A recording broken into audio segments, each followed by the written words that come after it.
මුල් සතිත් එකේ ජයග්‍රාහකයා අපිත් එක්ක අද දවසේ මේ එකතු වෙලා ඉන්නවා. ඉතින් මම කැමතියි ඔබතුමාගෙන් දැනගන්න ඔබතුමාගේ නම ගම විස්තරත් එක්ක මේ ඇප් එක ඩවුන්ලෝඩ් කරලා මේ ජයග්‍රාහකයෙක් වෙච්ච ගැන ඔබතුමාගේ තියෙන අදහස මොකක්ද කියලා අපි දැනගන්න කැමතියි.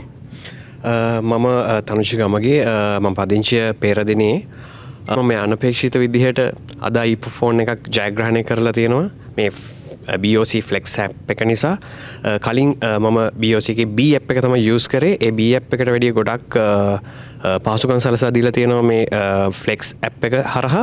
ඉතින් මම හැමෝගෙම ඉල්ලලා සිටිනවා මේ B app එකෙන් Flex එකට ට්‍රාන්ස්ෆර් වෙන්න ඔයාලට ගොඩක් පහසු වෙයි. ඒ වගේම තවත් ඉදිරියට මට දැනගන්න ලැබුණා තවත් ජයග්‍රහණයන් ගොඩක් ඉස්සරහට තියෙනවා. ඉතින් මං වගේම මේ Flex app එක use කරලා ජයග්‍රාහකෙක් වෙන්න කියලා මම ඔබගෙනුත් ඉල්ලා සිටිනවා. බොහොම ස්තුතියි.